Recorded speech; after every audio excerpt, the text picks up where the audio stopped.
we need more Cigar City tourists, Yeah. not beach tourists, right? Not tourists to come for a football game is in town. The Dallas Cowboys are Right. playing, right? These Texans come here and watch the game and go to Burn's Steakhouse, Right. hit up Mons Venus and That's leave. right. We need people to come and really check out Cigar City in our history, and Haya is the perfect way to do that because it's a hotel with all those historical components right on 7th Avenue. I mean, you can't ignore the history when you're staying in a place like that. And you wake up in the morning and you get a coffee and you walk around. It's right in front of you. Yeah, and once you start to do the research on it too, and you realize, what the hotel's named after, Right. the fact that you are literally a block from one of the first cigar factories, Right. and then you start to read through about Ybor's overall history. I don't know how someone could not be excited about that. And for these people that are coming from out of town, like you said, people come for the beaches, people come for all these different reasons, but we've got to figure out how to get them out in the city Oh my gosh. Yeah. because they won't want to leave. Mm-hmm. And then that's kind of the thought behind the book was, if I can put it in the place I love that has been so meaningful for me in my life, then maybe somebody in wherever will be reading it and say, man, I should really check this out 100%. because it's really happening as people read the book. They look at the different spots, and the people that live here are like, oh, this is awesome. I forgot about Wrights, or I forgot Mm-hmm. about, I haven't been over to Armature. And if you can get that excitement going from other people, and they start to try, like, what does Austin have over Tampa? That's the question, right? Like, I've been there. It's nice, but is it that much more exciting than all the things we have going on here? I don't think so. It's a great thought because when I've had the lucky opportunity to travel since I was very young and just go different places, and I've like backpacked through Thailand when I was in my 20s and done all this cool stuff. But whenever you read some sort of story or article about an iconic place, even as example, like the Hollywood sign in Los Angeles, like everyone knows of that, right? Well, when you go to LA, I think having never been before, in my head, it was going to be like this huge, massive thing on the mountaintop, and you could see it from every angle of the city. That's not really what it is. And I think the same thing is true with like that Capitol Records building. Everyone knows that circular building in Hollywood, or the Chinese theater, whatever that's called. I think it is called the Chinese I theater, think so. right? But like you know what I mean? You go there and you're like, oh, there it is. Yeah. It's not this mystical, grand place. It's just a place in a city, just like we have in our city. And so there's no reason like stories couldn't be told about certain landmarks in Tampa that have these massive, massive, revered like energy to them, and people come and it's like, oh, there it is. Like we really don't have anything that a place like LA doesn't have when it comes to some sort of historical story. Yeah, that's right. We've got great restaurants. We've got we have the beaches if somebody wants to do that. We've got the history that I think blows most places away when you start talking about University of Tampa. And I mean, think of what's gone on with that school, from when I moved here 30 years ago. Those kids didn't want to stay. No. They would graduate and and pack wait. up, move back to the Northeast, and that was it. Now Tampa's cool. Now those kids want to stay. We have a story to share now, and they want to be a part of it. And it's a super cool thing. I'm talking with Chris Neer, everyone.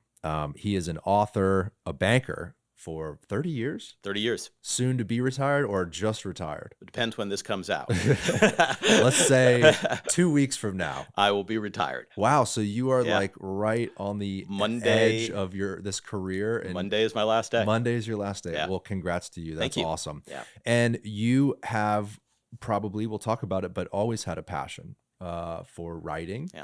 And you have written a few books. And this one I'm holding is called Bluebird. It's a Cigar City Thriller.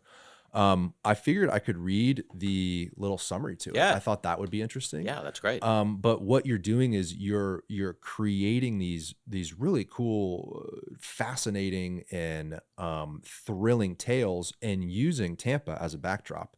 All the local iconic areas and Ybor City and all this stuff. And I think you originally reached out to me or sent me the book, and I was like, okay, I got to talk to this guy. This is just super cool. What do you think the best part for me to read? Should I just read that? Why don't you read the inside cover? That, yeah, This right here? yeah, that right there will give you a little bit of feel for what it's about, and then we can kind of dive into a little bit. Let's do it. Friendship, family, fraud. Who can you trust when you're forced on the run? Desperate to leave his dark past behind, Jason Miles is finally living the life he's always imagined for himself. A beautiful wife, great friends, and he is climbing the corporate ladder as a security expert at Safe Harbor Bank. When Jason gains access to secret files, he uncovers massive tax fraud for the super wealthy and mysterious payments disappearing offshore. Jason must decide whether to do the right thing by reporting the crimes or look the other way to protect all he has achieved. As Jason considers his next steps, his coworker disappears, leaving the evidence in his possession. Before he can act, he is fired and accused of masterminding the fraud.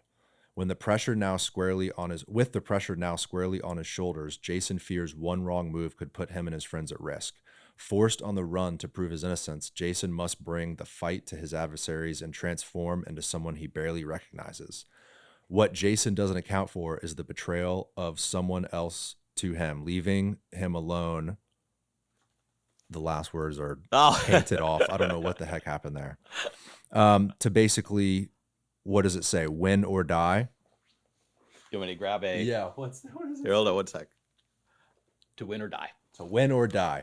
So almost like a Breaking Bad-esque story in the sense that the main character is this kind of regular guy who's forced into this decision where he's like, holy shit, I better button up and figure this thing out. You know, that has always been something I find incredibly interesting. And I think everything I've started to write starts there. Is what if you or I, as just as normal guys, get put in a situation? What would we do? You know, would we do the right thing? Would we risk everything that we might have? Because a lot of us are happy and comfortable. And what would happen if suddenly you had to make that choice and you knew what to do, but you're not sure you want to? And that's really the theme of the book. And I think it's an interesting thing to think about because, you know, it kind of started for me a long time ago. I was with a customer that asked me to do something a little shady. And I remember thinking, you know, first of all, I'm not going to do that. But then I started thinking, you know, like the fiction writer in me started thinking, what if this guy could kind of, you know, tweak me a little bit to actually do it? Would I? Would I stand up? Would I? And that just kind of, you know, kind of planted the seed of this would be a fun story. And then, you know, writing a book is interesting. You know, people do it all kinds of different ways. I think the terms are you're either a plotter or a pantster. And basically that means a plotter writes out a, you know, a detailed summary of the book and has all the chapters set out and kind of starts from the beginning and goes to the end. A pantser is basically somebody who writes by the seat of their pants. That means they just jump in. And fortunately or unfortunately for me, that's me. I generally start with the end and I write the final, you know, final chapter. I know how it's going to end. Then I'll usually start at the beginning. And I'll write chapters all over the place. And once I get to the point where I think the book is done, I will read it, and I've got to then edit it to the point of what makes sense. Because, you know, as I've jumped all over the place, well, I just realized this guy's actually dead, or I'm using the wrong name. I feel like the pantser weight takes, what, 5 times as long than the for plot sure. guy? And you would never choose that. Yeah. But that's just kind of who I am. Like, I find things interesting. And then I think, oh, this would be great to write this. And then I'll get excited and I'll do that chapter. And then I'll have to figure out, okay, well, how does that actually fit into this whole thing? Yeah. You know, I'm working on a Cigar City Thriller #2 right now. So this is a series. So it goes from Bluebird and it will go to the next book. And I've got about half of it done. That's amazing. And I knew the end already. And so now I'm doing the exact same mistake I made the first time of jumping all over the place, but it's so much fun. And, you know, I think with everything going on in the world today, reality is definitely stranger than fiction. Like there's something every day you see that just makes you go, that is so odd. Or all over the world. All over the world, or politics, or just I mean, technology alone, Right. you could write forever on these subjects because they're fascinating. Like, if you can't write a thriller of some sort now with everything going on, Yeah. you know what I mean? It's just there's a difference. I almost have too much. I've got for this second book, I've got 20 subjects that I want to incorporate into it. Not only that, with my love of Tampa, I want to get everywhere in Tampa built into the book, and you can't do everything. So Yeah. I just it's really fun, and I could tell you a quick story. So we did the Water Street book fair a couple weeks ago, and it was amazing. It was called, I don't know if you heard of it. It was called Cover to Cover, and it gave local authors the opportunity to set up, and they advertised it. They brought all these people to Water Street. A lot of the shops had little booths set up outside. They had food and people had drinks, Very and cool. basically, um, people who love books just walked up and down, would take a look at your book, and you'd have a chance to talk with them. And it was funny because my wife went with me, and she's obviously read the book, but she's not a writer. She had no dog in the fight except to see me do well at this. And so, at first, and I've been in sales for 30 years, I wasn't even sure what to say. Mm. People were walking around, and I'd be like, and, and I was not doing that well. And she started talking to people and just started talking about, hey, this is a book, it's a thriller, it's set in Tampa, and it's got all the cool stuff we love. It's got Gasparilla, it's got the beaches, it's even got a hurricane thrown in. It's got everything about Tampa. And people are listening to her and saying, oh yeah, I'll buy that. And I'm thinking to myself, wow, that was amazing. So I incorporated that and realized people just kind of want to talk about, and once they hear what the book's about, and whether they were from Tampa or not, it was different, like different vibes. Like the people from out, and there were a lot of people from out of town. Uh-huh. People from out of town were like, oh, that sounds really great. As a matter of fact, I just stayed in Ybor, or I was just in Ybor, yesterday. Yeah. And then the people in town were like, oh yeah, I want to read about, Armature Yeah. Works. I want to read about Water Street, where we are. Because I mentioned that, we're on Water Street right now, and there's a chapter in the book that's on Water Street. And it turned out to be the easiest sell I've ever had, and we sold out in a couple hours, which was so exciting. But it was a nice learning moment for me, because I think as a writer, you're always kind of, it's your work. So you're putting yourself out there, and, it's kind of a little bizarre talking about yourself so much. Mm-hmm. But I learned from my wife that, hey, you just talk to the people like a normal person, just like regular sales. Mm-hmm. And it really worked out well. So, Damn, you gotta pay your wife some commission. Sounds like uh, she got some sales for you. yeah, she has made that very clear. And I totally agree with her. She's gonna work a deal out with you. That's right. It makes sense though that someone would want to be connected to the place they're either moving to or visiting. Yeah. Like anytime I travel or anytime I go anywhere for that matter, I'm always like, what's this park? Like, what's the history here? Or like, oh, look at this like historic marker. Let me read this real quick. Like Yeah. if anyone listening's been to Boston, like that city has so much incredible history, and it seems like everywhere you turn, like this Chipotle restaurant used to be the meeting house for Right. Samuel Adams, and like Yep. there's just a lot of cool stuff, and all of those stories exist in Tampa too. They're Oh, just in a different way, and it's a little bit later of a story, but it still exists. So I have no question that people visit here and go, well, I wonder, what was going on here 100 and something years ago, I think we've got to figure out a way to get the word out to people too, because, like I said, a very small deep dive into Ybor, after working there for a decade of things that I didn't know, it changed the way I look at it completely. Everybody wants to Mhm. talk about the roosters, and those are all cool things. But when you go down, the path of the cigar factories and how many there were, Right. and this was the late 1800s. It wasn't that long ago. And I mean, the amount of cigars that were sold out at Tampa early, and then to see that industry kind of roll up and go away, Yeah. it's wild. Yeah, much like the Rust Belt, much like later, decades and decades later, when the auto industry was all through the Midwest and in Detroit, and how, things shifted and manufacturing went overseas, and, you know, those cities decayed. That happened here, but it happened here way, way long before that. But you know what's really cool about it is those buildings that were part of our history, they're still used every day. Yeah. Like, I was looking at I've looked at this building a million times. There's a law firm in it, I think now. It's the old brewery. It was the first brewery in Tampa. Florida Brewing Company? I think that's what the name tall was. one The with tall the one. It's got the flag on Yeah, it. yeah. I've looked at that building a million times, and I had no idea that was the first brewery that was Well, ever. David, can you grab that bottle over there on the Yeah. shelf? I have a bottle from that brewing company. My dad gave it to me. I don't know if he found it like in the water or whatever. But we have this bottle. What does it say on it? Is it Ybor City Brewing? Ybor City Bottling Company. Ybor City Yeah, Bottle. there we Check go. that thing out. How cool is So who knows that? how old that is, right? But you know, that was from that era. And I don't know if it was from Florida Brewing Company or if Ybor City Bottling Co. was a different company, probably. But there amazing. was this real industry here.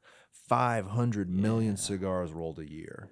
Yeah, Like, it's like a million and a half a day. I mean, think don't- of the scale. and don't- Hundreds of factories. and don't you wonder like how it went away Yeah. as quickly as it did? Because I think by the 20s it was already, moving on. Well, I've had Drew Newman on the show, Yeah. who's the fourth generation owner of JC Newman Cigar Company. And I've talked to Max Herman, and he's Yeah. been on the show a few times. We were talking about Max. They say that it's a combination of things, but one of the big ones is the rise of cigarettes and Yeah. the popularity of cigarettes. Yeah. And in the 1800s, the late 1800s, cigars were the thing. You know, Right. all these different shapes and sizes and flavors. Yeah. Mild to bold flavors. People really enjoyed those. But as soon as cigarettes came on the scene, that was like the next Yeah. big thing. And it kind of destroyed our manufacturing base and what we had. Isn't that sad? Yeah. But it is cool that things are still taking place in these buildings.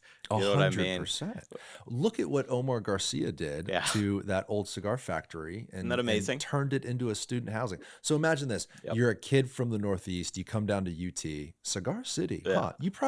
You probably figure out that you're going to Tampa because you see that campus, the pool, the beach volleyball, you see the beaches and the palm trees and the sunshine. You're like, I'm in. I'm and in. then you come here and you're like, wait, Yeah. Cigar City. Yeah. What's that story? Right. And then you get to go live in an old cigar factory. Yeah. Like, what a cool experience for a Cool college experience. kid. Your parents are coming down. Yeah. Giving the opportunity to take them around, and they say, "Well, what are you living in? Old cigar factory. Why are you in a cigar factory?" Well, let me show you. Right. And you go a little bit down the street, and there you go. Yeah. And then you're suddenly on a brick road walking around, and you're able to point out all the things that make, that's why Ybor should be this incredible place. And I think Daryl Shaw has certainly got the vision, and it'll be fascinating to see how this turns out. It'll be fascinating. It's already happening. And we were talking before we went live about that transition and how it's a little comical. You know, you'll have like the charcuterie or cheese place right next to the tattoo place, next to the nightclub. And one thing I've always said, though, is all of it can exist at once. You know, Oh, yeah. it doesn't, this air quote transition that's occurring in Ybor, it doesn't mean that we're losing what our entertainment district of Tampa was, or the tattoo, some of the Yeah. counterculture stuff. All of it can coexist because that's what Ybor always was. It was Yeah. always diverse. It We was don't- always multiple different businesses and Yeah. concepts and ideas and families and different immigrant cultures coming to one place to create just a super diverse, complex, broad, different things happening in one spot. And there's no reason why in the future the Gasworks more modern district can't exist with the charcuterie shops and all that, but you also can still have a couple tattoo parlors and nightclubs and Yeah. entertainment. Some of the coolest places on earth are diverse in that way. Yeah. You I know, think whenever you have one area that's only one thing, it suffers in many different ways. In fact, I think that's why Ybor suffered the last 40 years. It's only been one thing. It's Yeah. only been a grimy, grungy, for the most part, entertainment district. Yeah. You know, and as we step into this new era, we can still have that entertainment. It just might look a little bit different and feel a little bit different. But I think people fear that all this transition will get rid of what has made it a cool, fun place. I don't think that should be a fear. I think it can all coexist together because it always has. That's the story of Ybor City. Yeah, I think that's incredibly well said. It's basically, when you read the history, it's all of these different, and that's why there's the Cuban Club. That's why there's these different Exactly. places that people wanted to be with their people. Yeah. And they all coexisted, they worked together, and so you don't want to lose that. I don't Mm-mm. think anybody wants Ybor to be Hyde Park. Now, can it have, some better restaurants? Can it have some of those things that might bring people locally down? You do want the people in Mm-hmm. South Tampa, Brandon, Oh, all these yes. different places. You want them to come back to Ybor because so many of them think, and still today, when I tell someone I work at Ybor, they're like, "You do? Oh, I haven't been to Ybor for 20 years." I'm like, "You should, because it's an amazing scene going on." But you're right, it all should be there. They shouldn't get rid of, you can't lose the soul of it. Yeah. That would be a shame. And I don't think that the vision for it is that. I think it's still to be, but like we were talking about, I've been here for 30 years now. Yeah. And I've been going to Ybor for 30 years. Right. And it's been amazing to watch. Somebody put it really well. They said Ybor moves with the economy. So back in the day, the economy was good. You'd see more retail, more shops going in. You'd see better restaurants. And then the economy got bad, and it would be all clubs.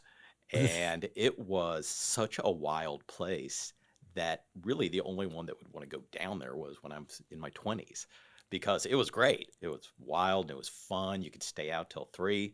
And, I think the idea, though, is something in between would Sure. be really great.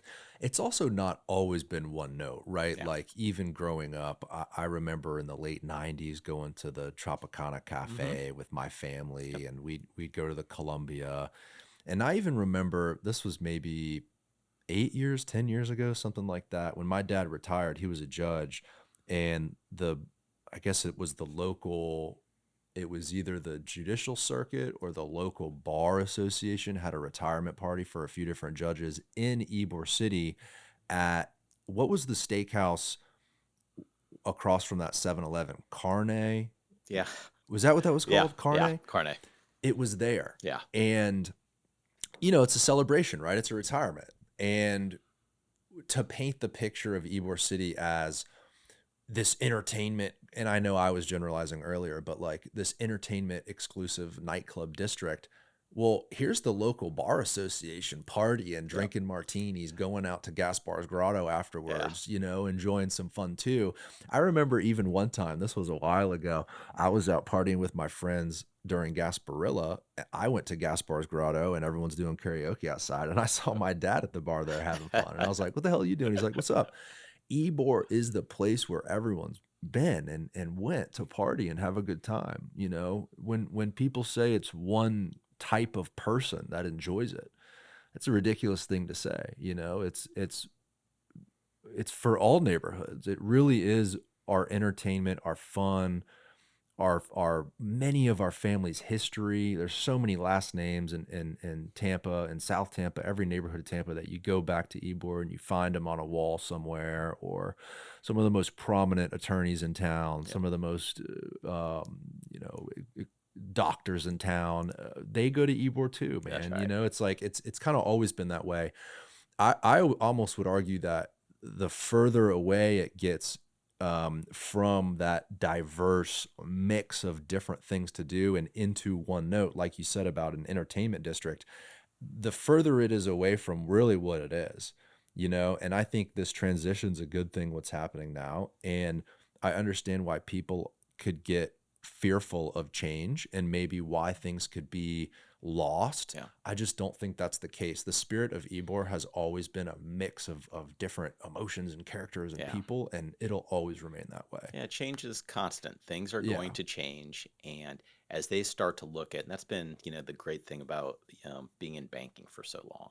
Like, I've got to watch Tampa kind of grow up, and you start to see Ybor and Channelside and Water Street and all these areas that kind of fit together. Mm-hmm. And that's the great subject, right? Like, how do we get everybody to be able to travel around that area, and, the public transportation, Oh yeah. important.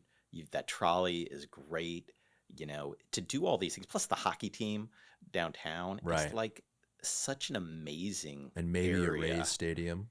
Maybe that Maybe. Can you was. imagine? I mean, that It's was that was kind of the hot topic there for a while. yeah. And I think with the team, if they do sell, I think it'll come back as a discussion. I And I think it mean, I will. can't think of a cooler place, than either down by the water or Somewhere on in the those urban Ybor core, side. right? Well, like you So said, great. what we need, a lot of the growth is our aspects of an exciting place that you can't control. Meaning, like when people move here, you can't necessarily control that. We Yeah. can control how we grow. Yeah. And what you're talking about is this like interconnected nature to all these districts in the urban core. They have to be interconnected.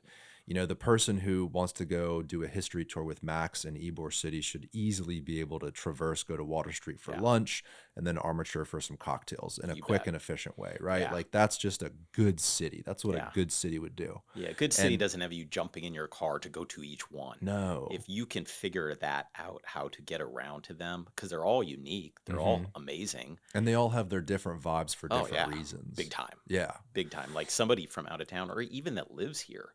Like think about the differences between Ybor to Water Street Oh my gosh. to Armature. Yeah. I mean, it's amazing. Just That's what's so exciting about yeah, Gasworks, though, back to that conversation, yeah, is because the way it's being developed is the transition yeah. development. That's Like right. the north half is more historic, the south half is more contemporary. Yeah, It's right smack dab in the middle of Ybor and downtown. It's yeah, respecting that transition, yeah, and making sure that that walk from 7th Avenue to Water Street yep. makes sense and is connected and is safe. And is safe. That's been the big problem, right? In Ybor for a long time Yeah. is it safe to wander around? I went Yeah. and saw Daryl Shaw talk about kind of what his plan was, and he said the big thing to him where he knows there's progress is that you're starting to see people walking, and I think his example was young girls out running, Mm-hmm. and clearly there's a different feel going on than maybe 10 years ago, or even when I first started walking down there. Sure. I'll never forget the local police came and talked to us, and they said they gave an example of the amount of cars that were stolen in Ybor, and we were, I mean, we were shocked, and they were making the point like, listen, the homeless, there's some really bad people here, so do not, and it was it was frightening, Yeah. for somebody working there, and to see kind of the progress that we've made from Came there. a long way. But it's still got a ways to go. Came a long way, but have Yeah, a long way to go. I yeah, want to share something someone wrote. Let me see here about Ybor.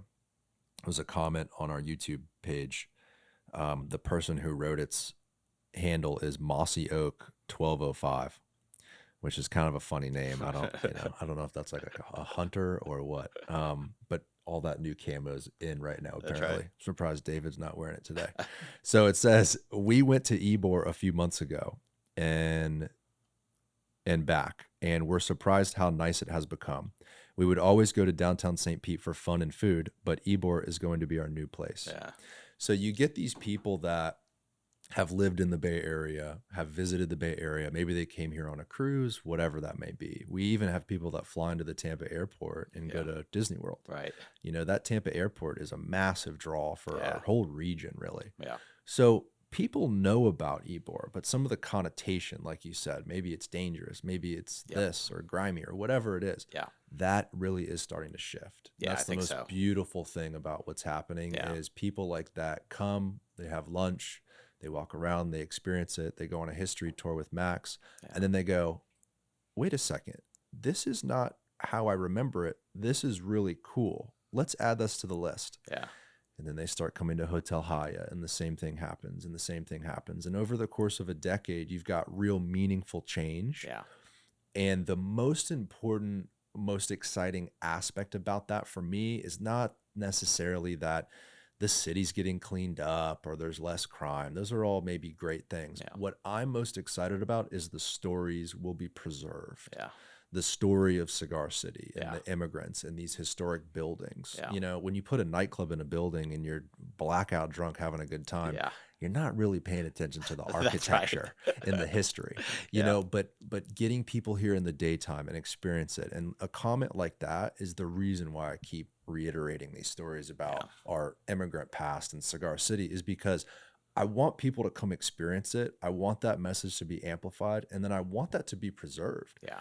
We were talking before we went live. So many people come and move here and visit here from different cultures and different areas of the country and the world, and they don't know these stories. Yeah. And what a shame if we, one day had hundreds of thousands of more people in a beautiful built out city, and the Columbia restaurant for whatever reason didn't exist anymore, and like all these different things we know today about Ybor history went away. And then what do we Orlando, Miami, like what do we become? Just another Florida city? I mean, there's just so many people that come here that lived, grew up somewhere else, and they ended up in Tampa for, all kinds of, I'm a perfect example. I grew up in Nebraska, and, so I didn't come here with any I loved Tampa for what it was, but I didn't have any sense of the history. And as I've gotten older, I've been much more interested. Then you go to a place like Hotel Hyatt and you walk around and you start looking at everything they've got up, whether that's talking about Ybor City. It's really pretty amazing, and it does make you want to take a deeper dive. And even the subtitle to the book, Bluebird, a Cigar City Thriller.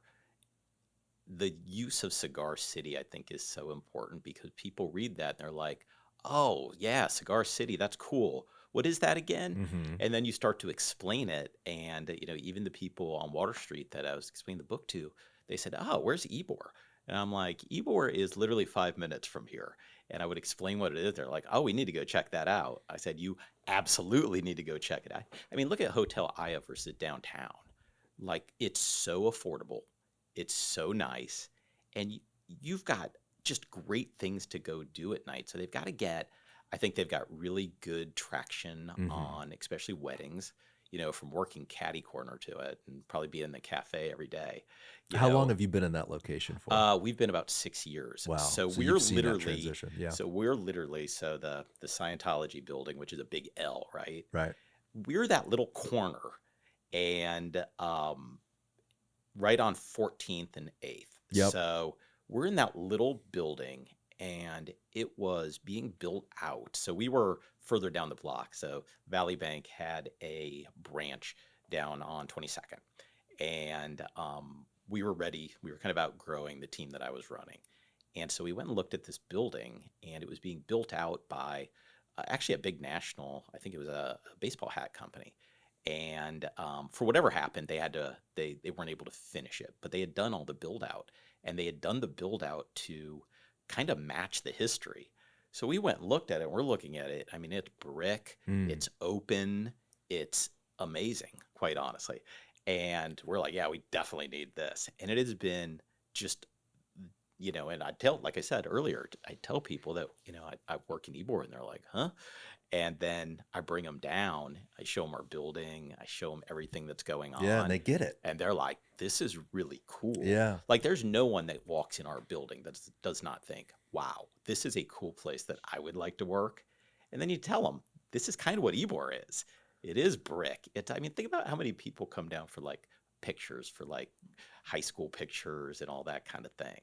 I mean, they need to stay. Right. Right. This episode is brought to you by the official remodeler of the TBD podcast, Kohler House Remodeling Company. Built on the belief that every homeowner deserves a premium experience, Kohler House is redefining high-end home remodeling with their commitment to integrity, craftsmanship, and quality communication. Their work speaks for itself, from condos in the towers of Channelside to 100-year-old homes in South Tampa, creating spaces that are both stunning and functional. What sets Kohler House Remodeling Company apart is their dedication to not only transforming homes into beautiful spaces, but to elevating the standard of residential general contracting. From concept to completion, every detail is handled with care, ensuring a process that's as smooth as the results are impressive. To learn more, check out our partner's website at kohlerhouse.net, KOHLERHAUS.net. This episode is sponsored by Chansey Architecture and Interior Design. Rooted in the heart of Ybor City for over 35 years, Walt Chansey and his team are trailblazers in their field. Beyond their work across the United States and the Bahamas, Chansey has shaped some of the most iconic residential and commercial spaces that serve as gateways to Cigar City, including Casa Marti and Casa Gomez. What sets Chansey Design apart is their ability to preserve the soul and character of historic buildings while seamlessly integrating modern design and functionality. They blend tradition with innovation, creating spaces that honor the past while meeting today's needs. Check out their work at www.chanseydesign.com. So being in Ybor for 6, or I think you said 10 years, Yeah. total in Ybor. Yeah. Did that inspire you to create a story, or had you always wanted to write something and then being in Tampa, oh, well, that's the perfect backdrop of a novel? Yeah. I'll give you kind of the kind of how it all pieced together. Okay. So, as I said, I grew up in Nebraska, and I went to Creighton University. My dad was a professor, but we grew up reading. Like, that's what we did. And, there were a lot less. There were no phones. We had 3 channels on the TV, all that, right? So we read and played outside. And when I graduated from Creighton, I was kind of like everybody. You just kind of, where you grow up, you kind of think you're going to be everywhere. I'll just be here forever. Yeah. And I was reading a book, Tales of Margaritaville by Jimmy Buffett. It's just short stories, kind of goofy at parts, but there's one particular story about a guy named Tully Mars and his horse, Mr. Twain. They lived in Wyoming, and they wanted to go to the Caribbean. Okay. And I'm reading this, and I'm just thinking, oh my God, I think this is me. Like, I want to go to the Caribbean. And that tied together a little bit with, I had good friends of mine from Tampa that went to Creighton. How they ended up there is kind of a long story, but they're great family here, just really awesome people. And I remember this so clearly. I was sitting in my parents' house. I graduated and I was working, and I was still living at home, and I was looking out the window, and it was snowing and sleeting. And I was like, this is awful. And I called my buddy, Paul Zaritsky, and I said, hey, what are you doing? It's Christmas Eve or Christmas Day. And he said, oh, we just got done water skiing. And I thought to myself, wait a second. There's a place in the world that people are water skiing on Christmas. I'm going there. And I asked him, he was going to school in Gainesville, and I said, hey, can I come down there?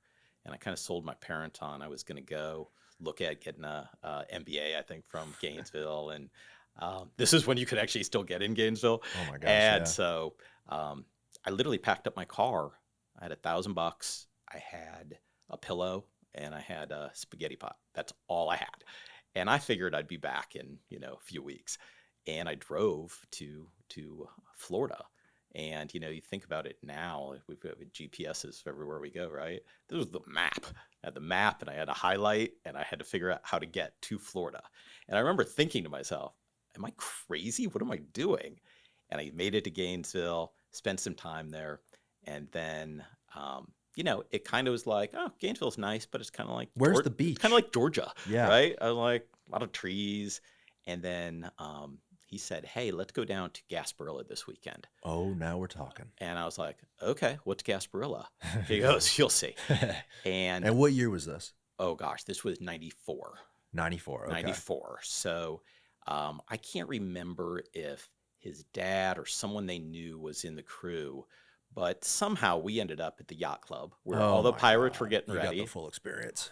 And we were in the boat next to the pirate boat where I think they put all the families on. Yeah. And I'll never forget coming in, I'm wearing beads, and I'm thinking, I'm seeing all these people. I'm like, this is the most amazing place I've ever been. I'm never going home. And it's like late January, Nebraska's beautiful frozen out. over. Exactly. You're on the water.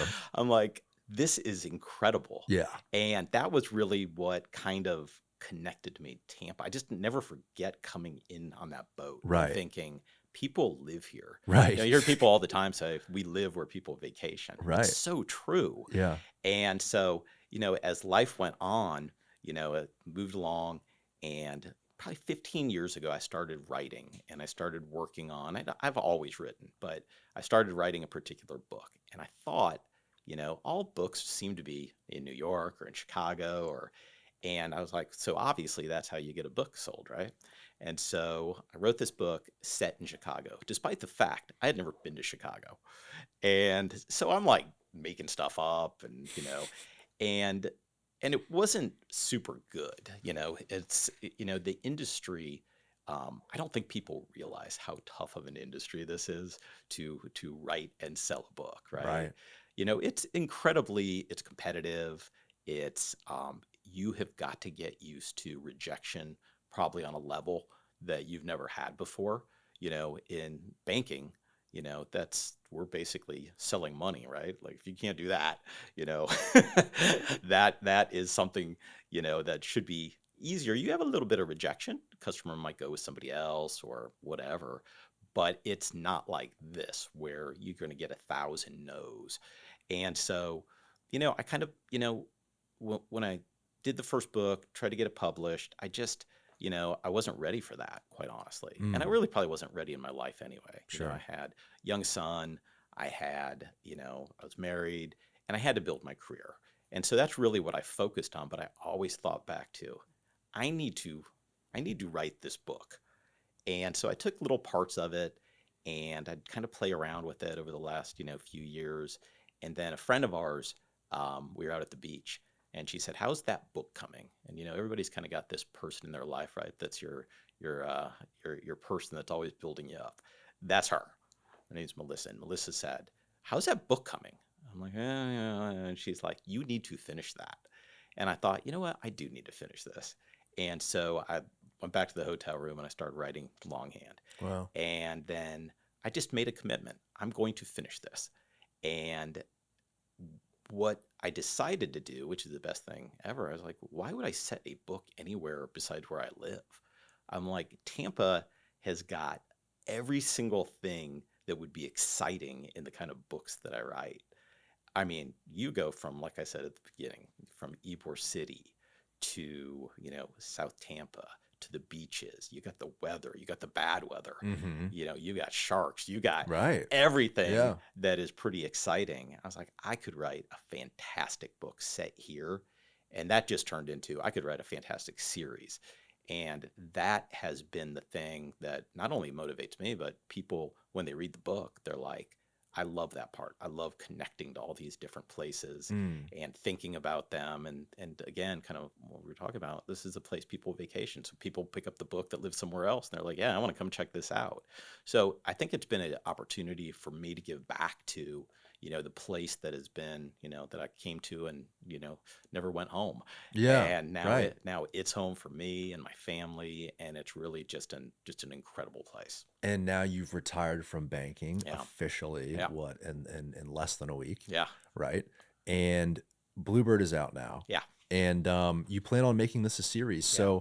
So what's like the overall, are the stories going to be connected? Like, is this character going to be the main character throughout these books? Yes. So with most series, you've got one main character and then you've got several, side characters. And so Jason Miles is the main character. He will always be the main character. And then there's all these interesting, secondary characters. And that's what's been fun too, is people read the book and they're like, yeah, you need more of this person in it, or you need more of that person in it. And everybody's got a different opinion. And it's fun because, then I kind of think, how should I bring this person back? You can't make the book about these other people, but you can kind of sprinkle them in. And then as the series grows, like there's some great writers that are 20 books in where they've got different characters that show up in one book and then they're gone and then they'll bring them back for another one. Yeah. And that's, you kind of write what you love. I love series and I love thrillers. So I kind of, I read things like Brad Thor and Jack Carr and these great writers that have a series that goes on and on. And if I can do that and entertain people and that can be part of everything I'm doing, in my life, I mean, what a blessing. Right. Yeah, it's amazing. I've always had a passion for writing too. I was telling you, like, I'm kind of working on something I've been working on for 10 years. But it's fun to express your ideas in written form. Yeah. It's cool. You go back and I was asking you before we went live, like, how do you gather your information? And you said that you have notes on your phone. Do you Yeah. do an audio and say something to your phone and save it and then go back later and expand upon it? Yeah, I think if you looked at my phone, you'd laugh because I don't only do it for writing, I do it for work, I do it for everything. I've got all these just random comments, Yeah. and then I'll go back and I will write them down. Like I said, I'm working on the second book, so I've got this whole section of just ideas. And so some of them I forget, some of them but I usually will take those, add it in there, and then I can kind of go back and take a look at it. So it's just kind of the process of what you do. Yeah. And like I said, what's fascinating, everybody does it a different way. Like there's Right. no one way to write a book, Sure.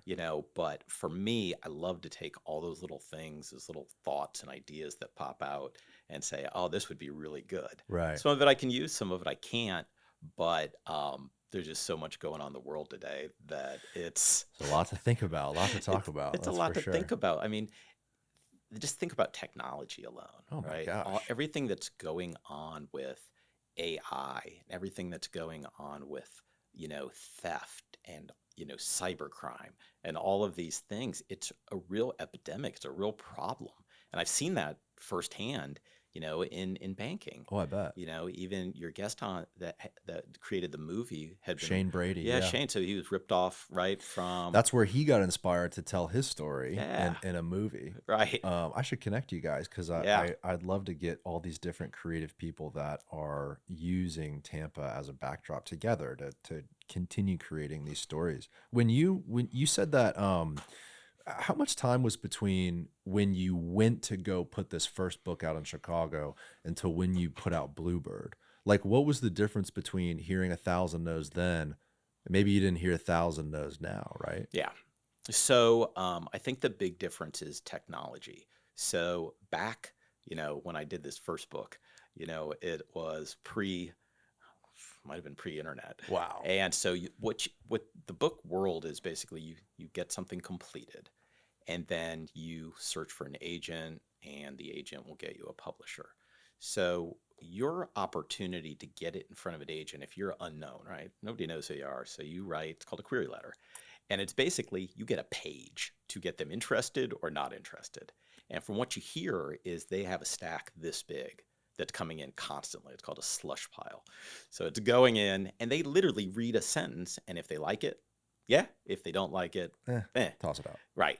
And so back then, you had to mail away your query, right, in an envelope, and with a return envelope. And so every day, you'd send out hundreds of them. And every day you'd go to your mailbox and there would be a rejection letter. And then every once in a while you'd get send me 3 pages. And that was your opportunity at that point to kind of bring it to the next level. So I got to the point with that one where I actually got some people that asked for the full manuscript. But I think that constant rejection was just too much. So technology has changed dramatically. Back then, there was no such thing as self-publishing. It was just you either found an agent or you didn't. And so, actually there was some kind of schlocked up ways you could do it, but it wasn't good quality. Today it's changed. Everything you can query, on the internet. Obviously, you can send emails, and it's a quick way of doing it. You can do it. There's technology where you can send a lot of them at once. And so, I think that I was also, with the second book, I was ready for that rejection. Like, I knew this is what it is. I'm more mature too. So I know that, listen. How much time was between? About 12 years. Okay. 12, 13 years. And I think that I didn't take it as personally the second time around. Yeah. You know what I mean? Yeah. Like at first you put something out there and every no is like heartbreaking. And then I think as you get more mature in life, you just realize, listen, this isn't about It's a part me. of the game. That's Yeah. a part of the game. Yeah. And people have been, incredibly successful, and they've had 2 or 3 books that don't sell, Mhm. but they keep at it. Everything in life, I think, is you just got to keep going.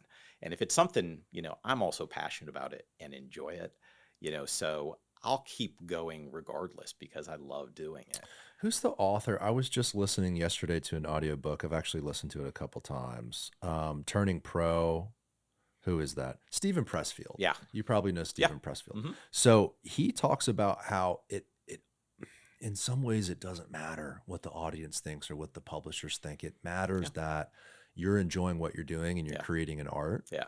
and you're happy with it and you're satisfied with it Yeah. and you just keep doing it. Like Yeah. that's the kind of the real thing there. Yeah. And it's like, it's kind of like golf. You never get to the point where you've mastered it. That's a perfect way to And say a it. book's Yeah. the same thing. Like I could read, as a matter of fact, when the final version of Bluebird came out, I read it. There were so many things I was like, oh, I want to change that line, or I want to do this. And someone gave me good advice. They said, listen, you can do that for the rest of your life. Right. Move on. Yeah. It's done. It's so true. And you can pick these things apart and you can, and I think what's great is you can always get better. You can take classes. There's so much stuff online. You can always improve your craft to the point where, you feel great about it, but it's never going to be to the point where, you've mastered it in any way. It's and just the too hard. audience's reception of it could be completely different than your own. Oh, I mean, even the end of the book, I've got a line at the end, and I remember writing it and thinking, I think it's the greatest line ever. And then I thought, I wonder if people will get it. And and some people absolutely did. But then other people would tell me, oh, I think this is what it means. Another really cool thing about writing is, a lot of the first people that buy the book, they know you, right? And so that same Melissa, who's the life coach, she said, oh, my dad read your book. And I said, oh, good. Is he a reader? No, he hasn't read a book in 30 years. And I thought, well, what made him read it? She goes, well, he knows who you are, but he wants to have a talk with you about it. And I said, what do you mean? He said, oh, he's got a lot of questions. And so he had this whole list of questions about different things that he thought as he was reading the book, like, what does this mean? What does that mean? Oh, interesting. And then that last line was his main thing that he wanted to talk about. What does that mean exactly? And a few other people in their circle had read it. They all had a different thought of what it meant. And so I think that goes back to what you're saying. Like, a book can be something for one person and it can be something totally different for somebody else. 100%. And that's what's really cool about, and you hope we don't lose reading. There are so many things that are pulling for people's attention now, from social media, their phones to, I heard a great, Brad Thor, who I mentioned earlier, is one of my favorite authors. And he's written 20 books. They're fantastic. And I was watching a podcast with him on it, and he was talking about how he had to change his writing style because of all the options for people now for their time. He said he had to go to the point where he had shorter chapters, and they were, good cliffhangers, and would move people through it very quickly. And I really took that to heart. And so that's, if you read my book, that's what you're going to get. Mm-hmm. You're going to get short chapters, lots of excitement. And a lot of people would say, hey, finished your book in 2 days. Right. And I think that's, so you've got to adapt too, right? To what do your readers want? 100%. And it's that same thing we were talking about earlier. You can't get stuck in things. Yeah. You always got to evolve. And I think that writing's the same as, banking or any other career. You just got to, things change. I mean, think of all the things that have taken place. Like I think about my banking career, everything that's taken place over that 30 years. We've had things from 9/11. We've had the recession, if you call it, of 2007, 2008. I mean, that was the most terrifying time that, as a banker or someone in finance, I don't think people even realize. Were you at the same bank your whole career? So this is interesting. So my first job in Tampa. So this is actually a funny story. So I, came for that Gasparilla, right? And the family that had, kind of welcomed me on the boat, they said, and I knew them from Creighton, and they said, hey, if you want to stay with us for a while you figure out what you're going to do, you're welcome to. And I said, oh, okay. They lived on the water. They lived, so my vision was, these people will take me in and they will, I'll be taking their boat out and swimming at their pool, right? No, I'm not worried about a job. And what I didn't realize was they were successful for a reason. They were very driven people. And so my first day there, I heard a knock on the door at 6 a.m. And I said, yeah. And they said, you need to get up. I said, for what? Put your suit on and go downtown and start looking for a job. And I said, what? I'm like, I don't even know where downtown is. And sure as can be, I did it. I put my suit on. I went downtown and I started, handing out resumes. And Wow. so that led to a job at a bank called First Union, which was a big regional player back in the day. And so First Union, it's kind of amazing how this all ties together. So there were some people there, and people that you probably, I know you've had Max Chilura on the show, right? His dad, Joe Chilura, is I have worked for Joe now for almost 15 years, but we worked together back at First Union almost 30 years ago. And then, a number of other people, Al Rogers, Dave Ogburn, these fellas that, when I was just a young guy, with a low level job at this bank, we all got to know each other. And then, everyone kind of went their own ways, right? I was a credit guy back in the day. And then I wanted to get in the sales. So my next move was to Barnett Bank, which was a pretty famous bank here in Tampa. And Barnett was a big, really statewide.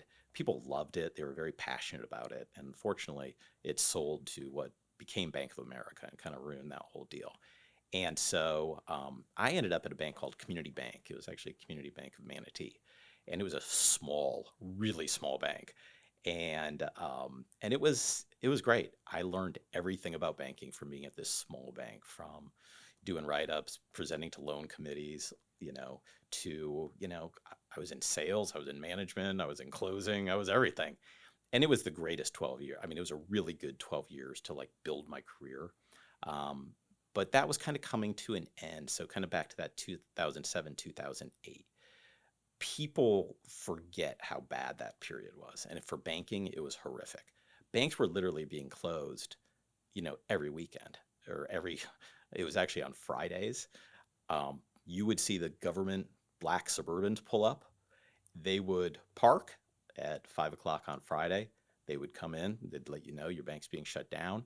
They would cover signs, and they would come in for the whole weekend. Nobody could leave until they kind of worked out the different things they had to do. Whoa. And this was happening all the time. And so, especially with community banks, because it was a tragic time as Can you far explain as, that real yeah, quick though? Like what was that? So the federal yeah, government would come in yeah. and make sure what like the books were straight. Yeah, so basically what was happening, so right along that period, so first of all, the residential world blew up, right? Yeah. That was, you see the movies about it where, you've got people getting a mortgage with no money down. And I remember this time. I remember people buying 5 or 6 houses with no money down. I remember people going to a residential closing and getting money back. And I remember as a banker thinking, this is insane. No stated income loans, right? Where they just said, oh, I make 150,000. And the question would be, can you prove that? If you don't want to, it's just the rate's just a little higher. Oh, great, I'll do that.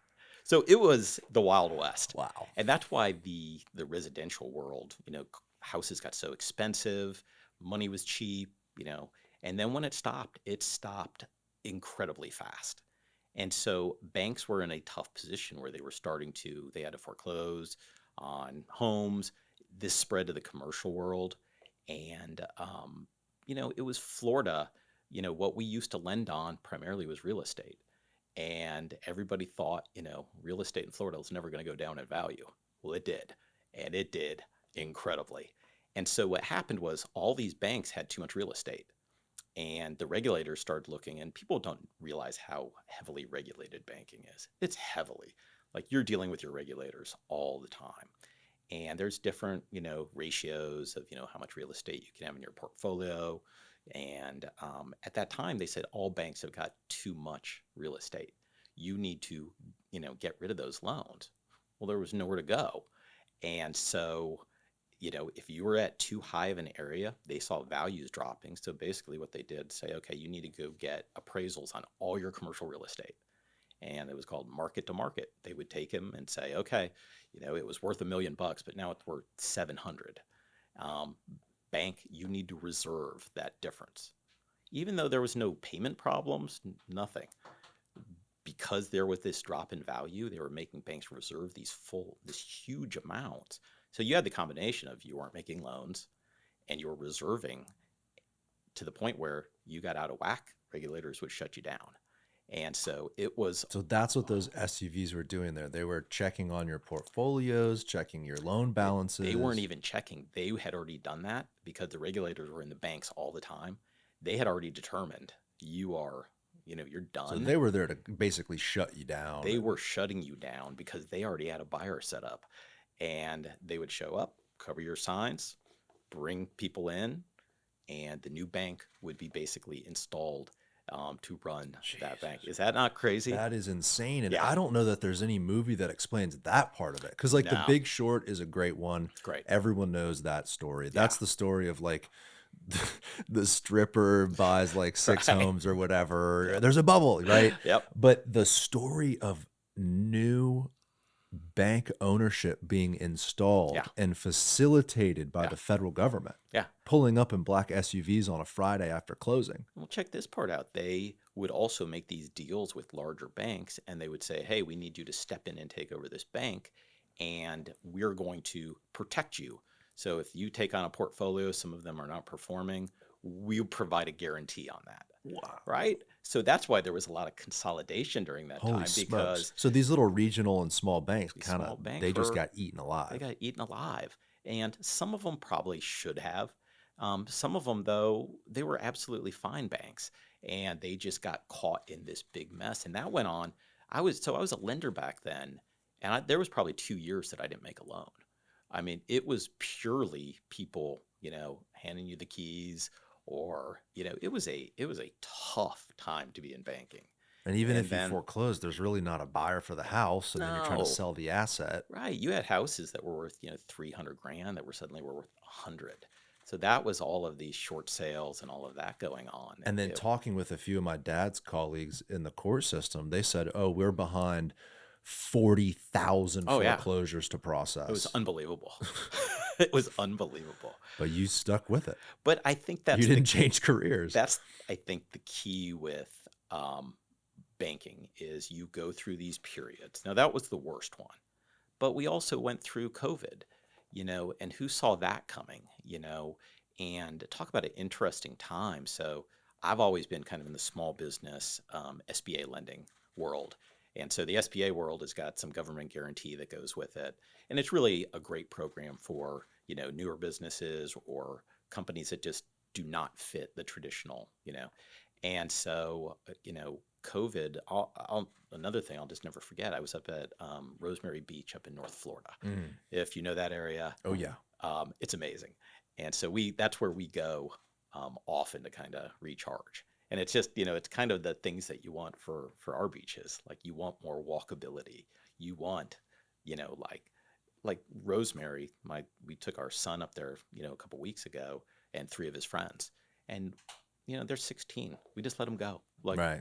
they'll be back. There's nothing unsafe here at all. And so a few years ago, so it was 2020, we were up there. And we all kind of knew what COVID was. Like it was just starting to get to be a thing.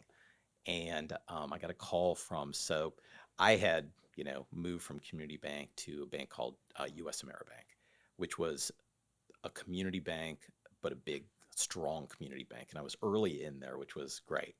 And that's where I started working for Joe Chalura, Al Rogers, all these guys. And it was, first of all, it was the best banking experience I've ever had. I mean, we were really only in Tampa Bay, but we were a $4 billion bank, which is a big community bank. Super profitable, just an amazing experience, easy to go sell. You were dealing with, every customer that you can think of as you think about these iconic brands, all these different things I've got in my book, those were our customers. And so I was with USAB, and they called and they said, "Hey, where are you?" I said, "I'm up at the beach." "Why?" They said, "COVID's real. You need to come back." And I said, "I don't want to come back." And so they said, No. There's going to be a government program to take care of this. And you guys are the government lending folks. And I said, okay. And by this point, USAB had been bought by Valley. So we were part of at that point, probably $30 billion bank. He said, you need to come back because you guys are the only people that know anything about government lending. and you guys need to spearhead PPP. I was like, well, I barely knew what PPP was. And so I came back, and sure as can be, we figured out what it was. We figured out, that the government was gonna, make these forgivable loans if people, filled out paperwork correctly based on their payrolls. And, you hear the term all the time, flying when you're building the plane. That was absolutely what was going on. They changed this program like almost every day Yeah. as we're processing these things. I can tell you on the business side of it, we felt the same way. Yeah. We took a PPP loan and pretty quickly gave it back Yeah. because it was weird. Yeah. It just felt weird. Like it was free money, kinda, but it wasn't. Yeah. And then you started to see these other businesses take out huge amounts. People started to get in trouble, and we're Yeah. like, we don't need it. Yeah. We understand we can take it. Yeah. We just will leave this off the table. I think a lot of people did that. They saw, they kind of said the same thing. They took, and there were two of them, right? There was a first wave and then the second wave. First wave, I think everybody took because the unknown was, Sure. what is going to happen here? Is the world ever going to recover from this? People were scared.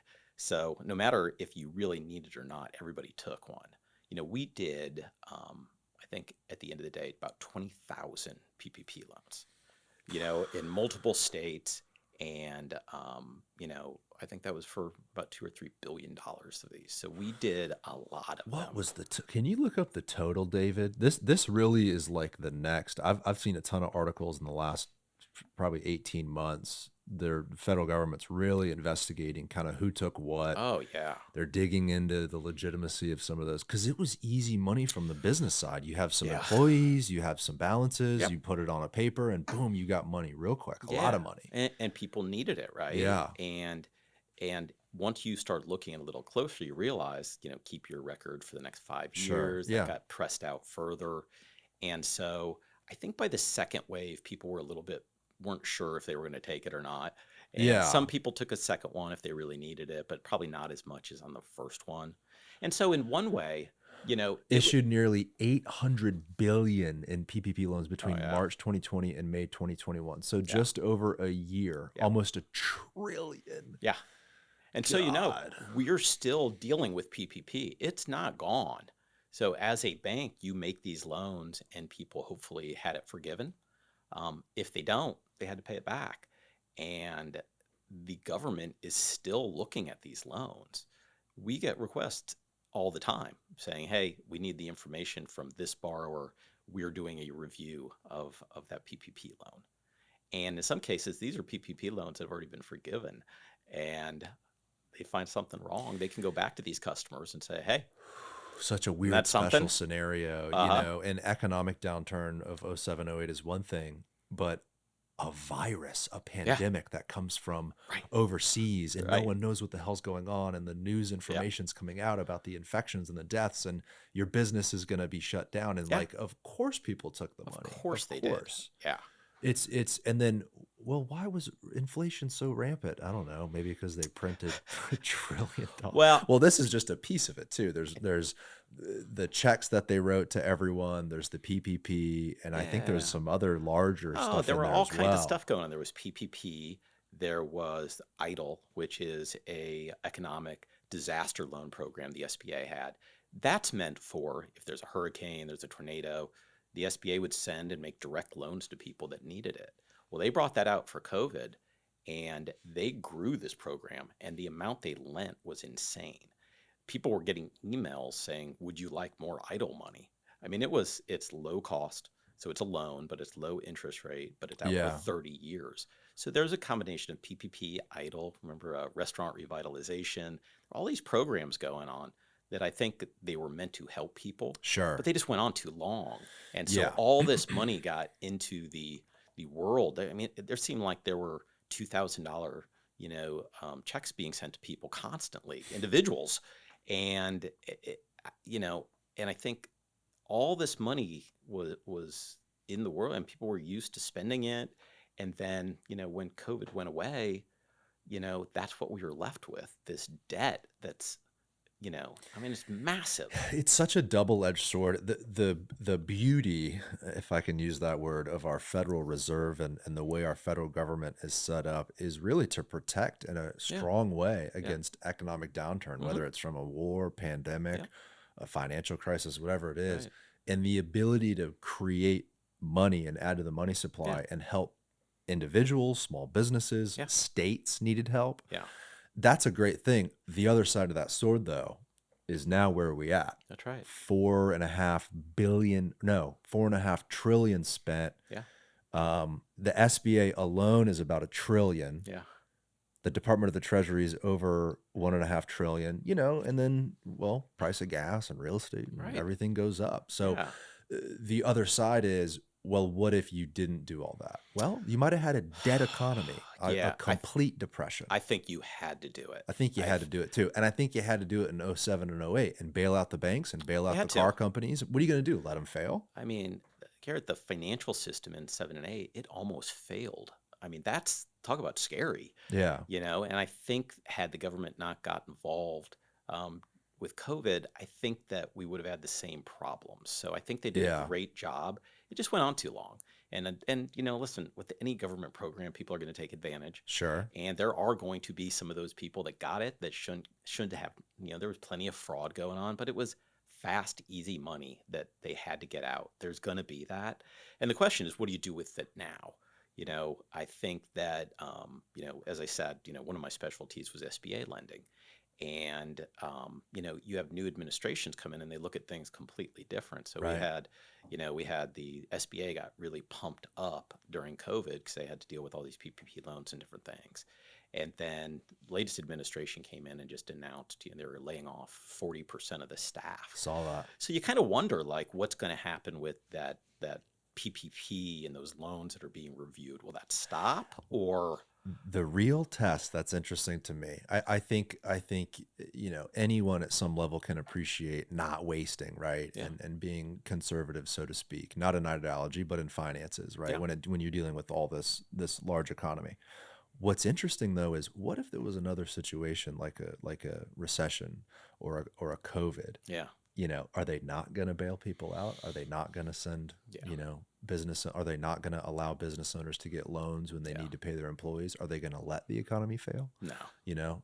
No, they're not. So, I think it's, on some sides, it's great to look at all that. But on the other side, I think this country's in a position where our economy is so big and so far down the road that I don't know that you can't not do what we've done these last two large financial blow-ups. I think you kind of have to do it. Maybe next time we're super quick on the valve, turning it on and turning it off. I think that's the problem, is it just came so quickly that there was panic. And so much went out. And, I think that's the issue with it. But you do it again.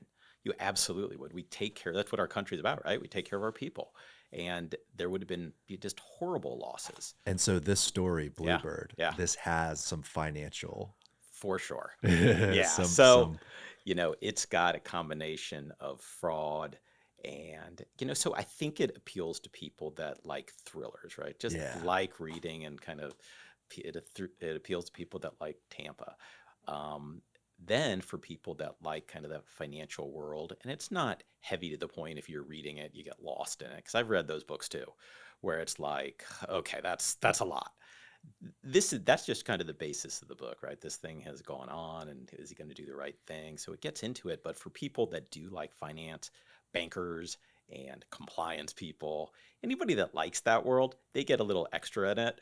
And I think they're gonna especially like it. So it's freaking awesome. I actually saw it at Oxford Exchange, in the bookstore they have. I've seen it there. Yeah. You mentioned it was at the Water Street Market, but where can people go if they want to pick up a copy? Yeah. So a couple different options. So Chris Neer Author is my website, and anybody can go there. They can buy the book. They can buy it directly from me, and I'll sign it and send it to them. Or they can go to, there's also links on the website for Amazon, Barnes & Noble, anywhere you buy books, you can get Bluebird. Or locally, Oxford Exchange has it. and I think they've still got a couple copies, and hopefully they'll get some more. Yeah. But it's very accessible, and I think that people really enjoy it. Well, I can't wait to read it. I'm an audiobook guy. I haven't sat down and read a book in a long, long time. Yeah. Like we said before, Yeah. a lot of people do the online thing. Yeah. Is it available in audio format yet? Great question. Two weeks, it'll be out, and talk about a fun process. So I was thinking as I was listening to you, now you could do audiobooks. You got a good voice for it. So basically how audiobooks are done, you can go out and hire somebody to do it. But through Amazon, you can send a couple chapters. Narrators from all over the country will take a look, and if they like it, they will send you an audition tape. So when I did this, I got back 20 or 30, Whoa. of these 2-minute things, right, of them reading the first chapter. And some of them were fantastic. Some of them were awful, because if you think about it, you've always got your own thought of like what the voices sound like and what the characters, Right, how right. they would inflect different things. So I'd get these, the book starts in Israel, and I've got one guy reading it with a southern accent, and I'm like, this is not right. And so it was a lot of fun, and I finally found the one that I really liked, started communicate with him, and that was a fun process because he would say, who are you envisioning for this character? And so I would send him an email with all like what somebody looked like, and so he could kind of get into the characters. And so once he had done that, he did a full reading. I reviewed it. It was great. And so now it's in its final kind of edit, and in 2 weeks it will be out. So I think that'll be a big thing for the book too, because like you said, I love audiobooks. Like I listen to them, that's what I'm listening to, podcasts and audiobooks. And, because I drive around a lot. And so I'm excited for it to come out. I think people will really like it, but it'll open it up to a whole new audience 100%. that just says, listen, I Yeah. don't read. I don't have time, but I do have time to, drive around in my car and listen to something and be entertained. I listen to them when I'm working out, Yeah, when I'm all the driving. time. I mean, all the time. Yeah. I will 100% pick Yeah. up a copy. I'm assuming it'll be on Audible Yeah. because that's Amazon, right? Yeah, it'll be Audible, Apple, and I think there's a third one as well. The tables have turned. Now you're in the driver's seat. You're getting the auditions, Yes, right? You have to say no to people. That was very exciting to be able to not so much say no, Sure. but be able to pick the ones. And there's some really talented You people could have out read there. it though. You do have a good voice. Some you people sound good in do. my ear today. Some so. people do. Yeah. And I just thought because there's some different nationalities going on the book. Figured I would probably just, all my Butcher those. all my accents come back to the same one. Yeah. So I would think that at the end of the day, it would be horrible. I'd let somebody professional handle it, and they did a super nice job. Amazing. The book is Bluebird, a Cigar City Thriller. Chris Neer, thank you for being here today. Yeah, it was fantastic. The audio will be out in 2 weeks, got maybe it. by the time this episode comes Yeah. out. And thank you for being an advocate for Tampa. We talked about it. This conversation was great. We kind of really hit it all today. But I think that what you're doing and what other creative people are doing, using Tampa as a backdrop for their creative expression, is a beautiful thing. It builds a stronger community. And I think what it does is amplify our city. I think someone, in New York could read this book and be like, where are we going to go visit next year? Why don't we try Tampa? It's on the radar now. And like you said earlier, how do we kind of tie all these people together, right? Like Yeah. the creative people in Tampa, and get more of a, we've got the Gasparilla Film Festival going. I hear all the time, Bluebird would be a great movie. How do we figure that out? Yeah. And make sure it gets shot here. Yes. And then suddenly, that will just start to build on, and suddenly we have a little bit more, soul to Tampa, where, things are happening here, and it's not just, it's just not the beaches like we talked at the beginning. It's a whole scene where, all of us that are proud of the city want to see it to that next level. And so, yeah, I think it's an exciting time to be here. And, it's an honor to be able to write a book with Tampa in it. And I appreciate you letting me be on the podcast, because it's one of my favorite, and I've learned so much about Tampa. Like, I've become a student of Tampa literally by listening to all these different guests that tell you the different things and all these different parts. So you're doing a great service for the Thank you. community too. Thank you. I appreciate it. Yeah, Chris man. Neer. All right. All Thank right. you. Take care. All right. Thank Bye, you. everybody.